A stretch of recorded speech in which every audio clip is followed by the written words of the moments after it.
I'm not proud of what I did afterward, but when I heard my own children whispering about me behind a half-closed door, planning something I never imagined they'd even think about, something inside me cracked.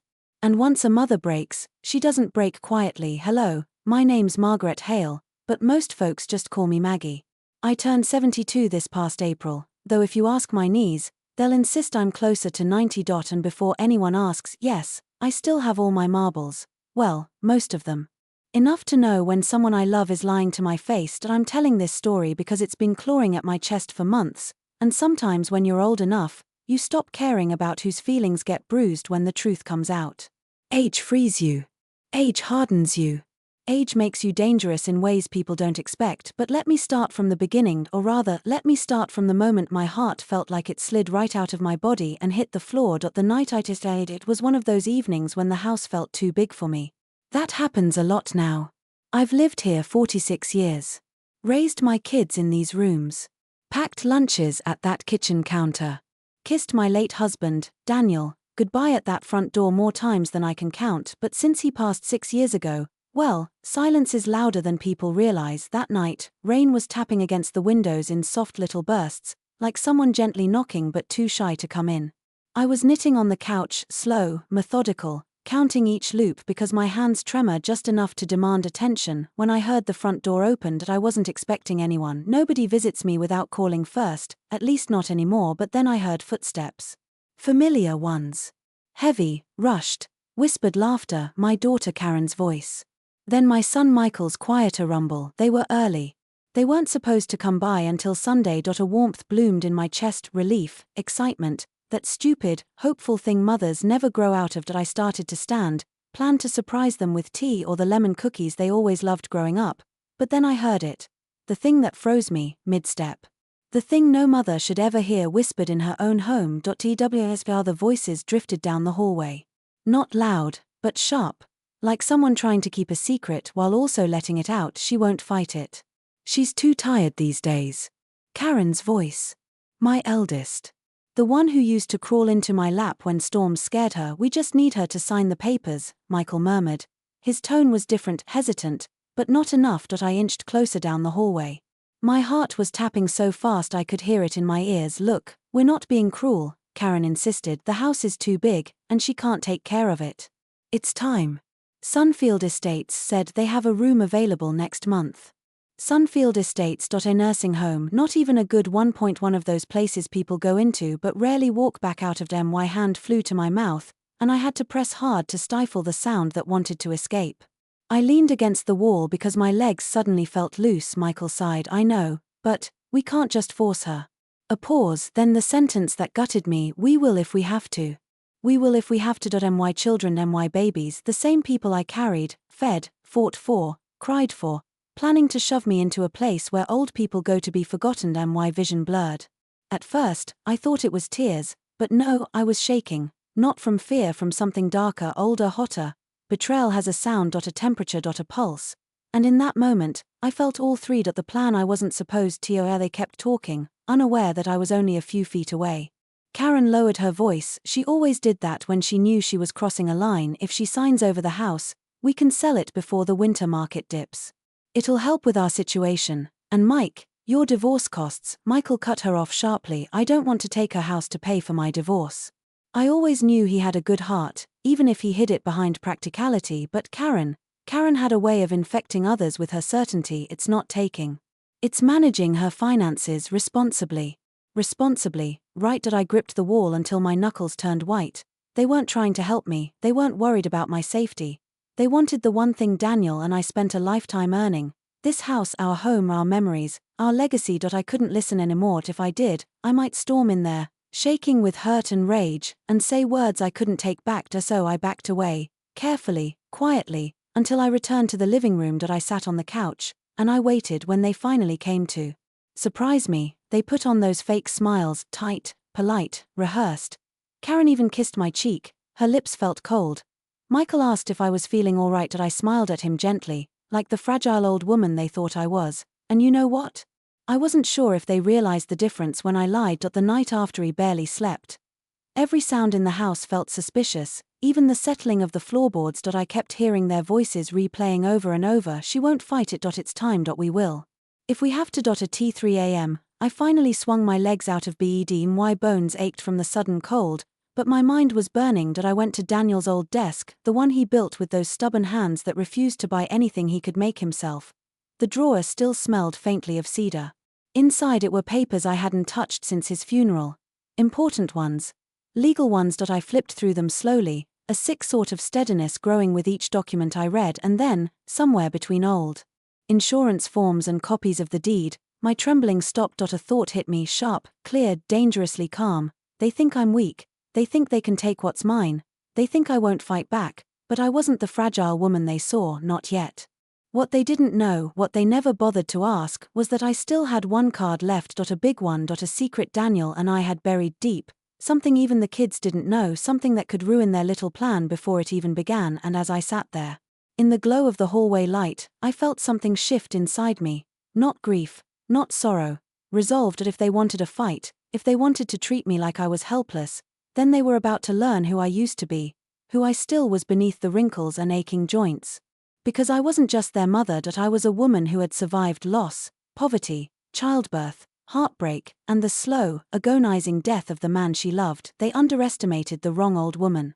If you've ever woken up with a tightness in your chest, the kind that feels like a fist made of ice squeezing your ribs in slow motion, then you know exactly how I felt the morning after I overheard my children plotting to take my home. Sunlight was slipping through the curtains in thin, dusty stripes, painting my room in gold. It should have been a peaceful sight.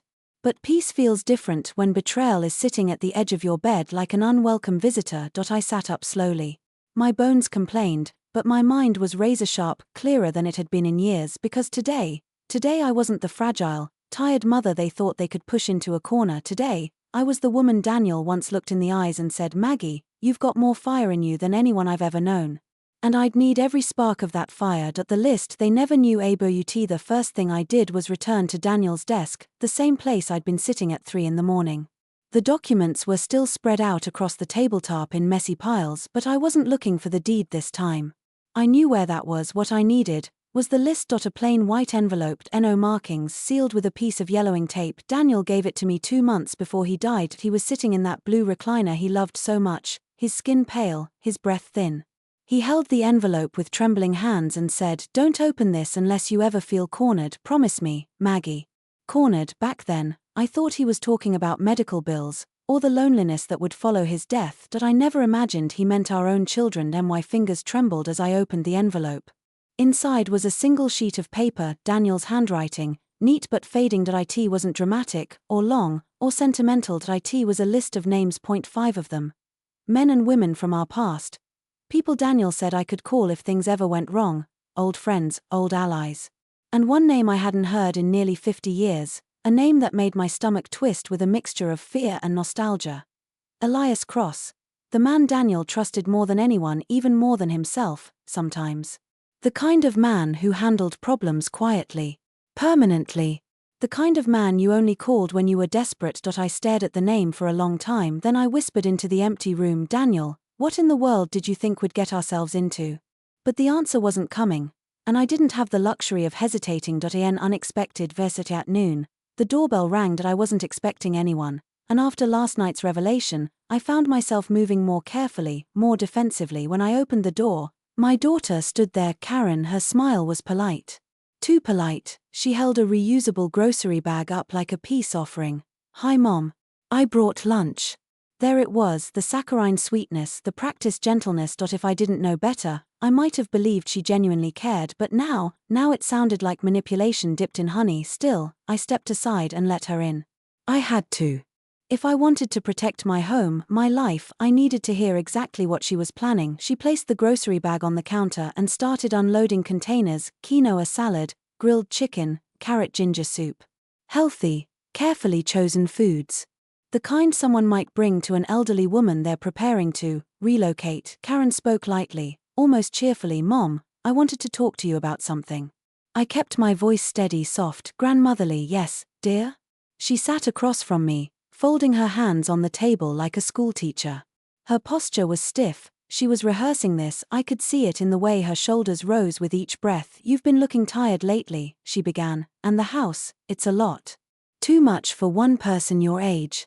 I smiled politely. Inside, I was imagining flipping the table over, but I stayed calm, because the smartest revenge is quiet, is that so? Her expression softened, but not with love, with pity. "I think it's time we consider some options. Safer options."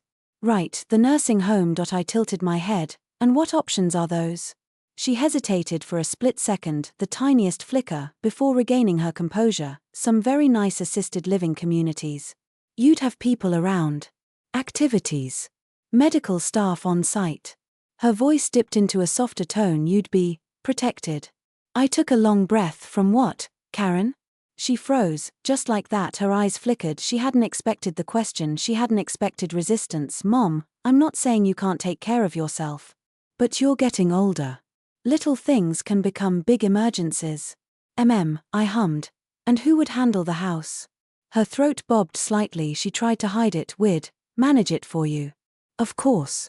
There it was, the truth beneath the sugar. I leaned back in my chair and watched her carefully, the slight twitch in her jaw, the way her fingers squeezed each other like she was holding in frustration.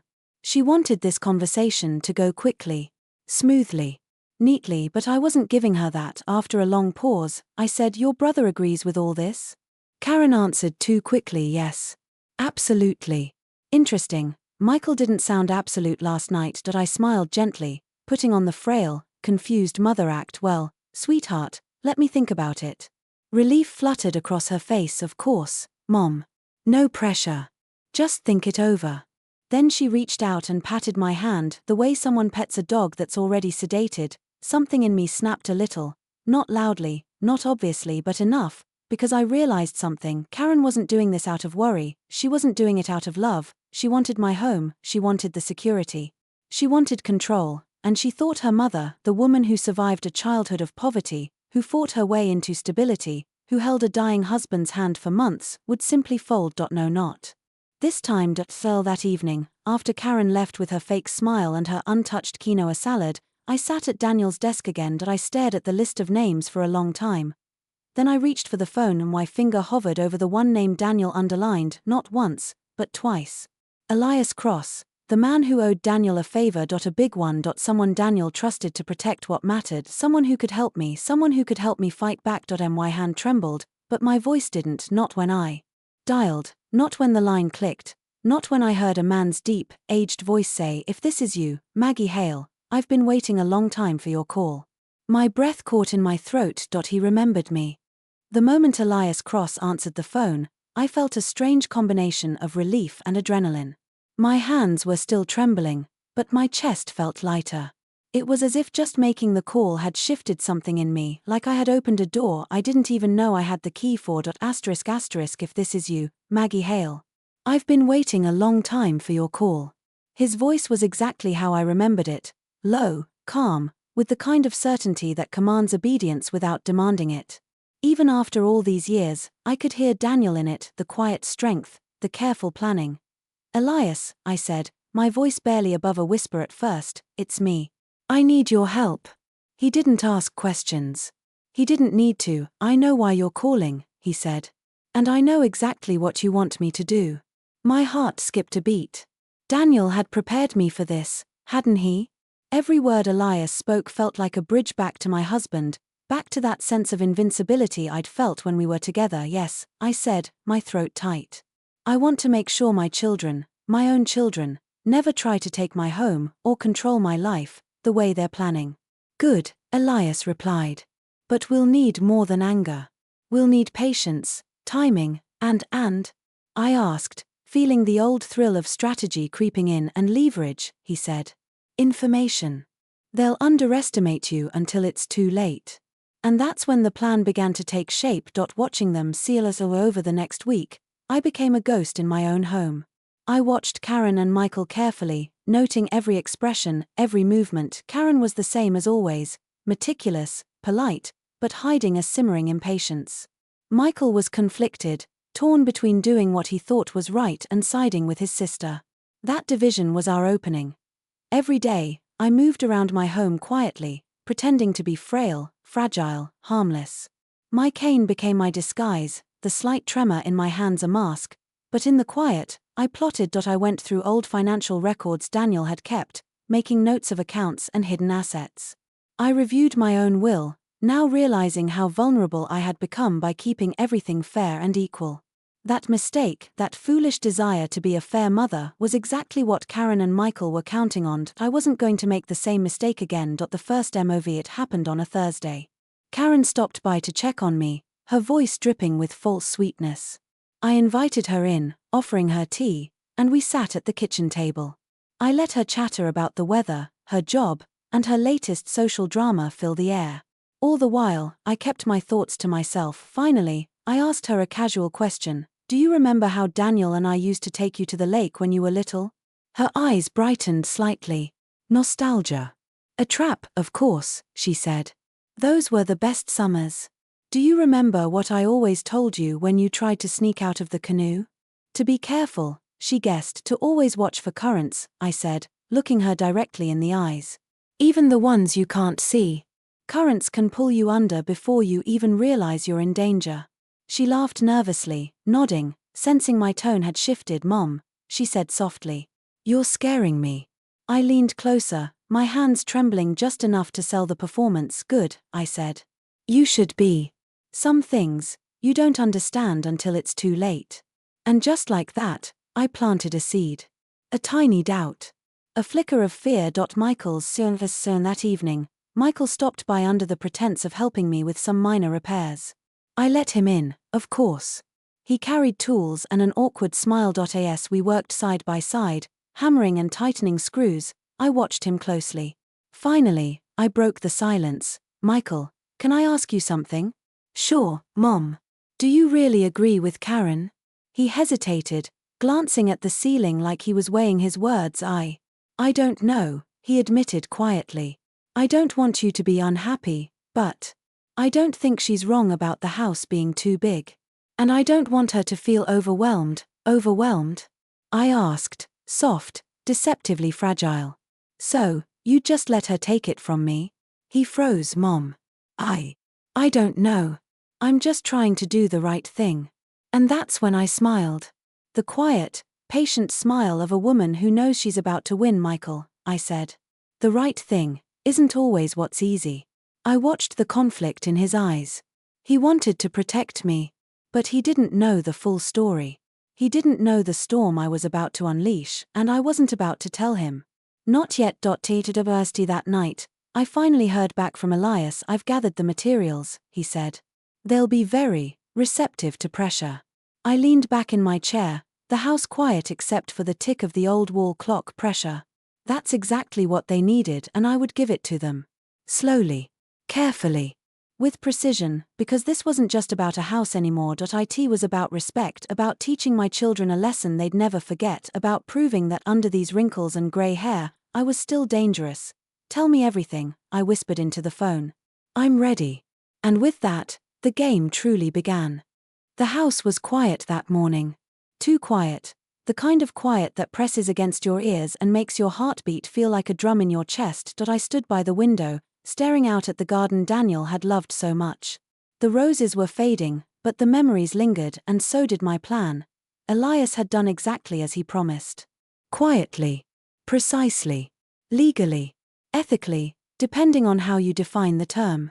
I had everything I needed to confront Karen and Michael without firing a single shot, though I could have if I wanted to. I smiled to myself, feeling the same dangerous satisfaction I had felt decades ago when Daniel and I outsmarted the world together. And Karen arrived first, of course, with that tight, rehearsed smile.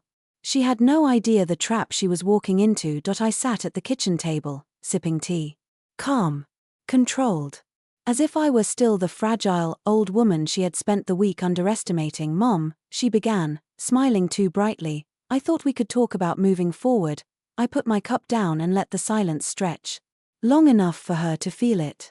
Long enough for the tension to build like a coiled spring. Forward? I echoed softly. And what, exactly, is forward? Karen's smile faltered slightly. I didn't rush. I let her squirm in the chair, just like I had watched her squirm all week. I just think, the house is too big. Maybe Sunfield Estates would be easier for you. Ah. The first whisper of betrayal exposed, oh? I asked innocently. Is that what you and Michael have been planning behind my back? Her jaw dropped. Slightly. Not entirely. But enough, Mom. We only what? I leaned forward, hands trembling just enough to sell weakness. Decide to take my home? Decide I'm no longer capable of living here? She opened her mouth, closed it, tried again, failed. Mom, it's just, no, Karen. No, it's not just anything. Do you know what I overheard? Her face paled. I don't know what you mean. I smiled, faint and terrifying. Yes, you do. The evidence. At that moment, Michael stepped in the doorway, toolbox in hand. Mom, wait, let me explain. Michael, I said, voice steady, I already know. He froze, staring at me like he'd been caught in the headlights. Know what? Karen asked, panic rising. I slid the folder across the table. Inside were carefully copied documents, bank statements, emails, even a few texts I had intercepted between the two of them over the past month. Clear evidence of their plan. Every attempt to pressure me, every whispered conversation, every "we will if we have to" captured. This, I said, is the plan you made behind my back. Every word, every action, right here in front of you. Karen paled further, and Michael looked as though he were about to melt into the floor. Mom, we were trying to help, Michael said. Help? I laughed, the sound sharp and brittle. Help is offering to drive me to the store, help is checking in on me. Not deciding my life without me. I let that hang in the air. Then I reached for the phone and dialed. Elias? I said when he answered. They're ready. I set the phone on speaker. A calm, firm voice filled the kitchen. Mrs. Hale, Elias said, they need to be reminded that there are consequences for trying to take what's not theirs.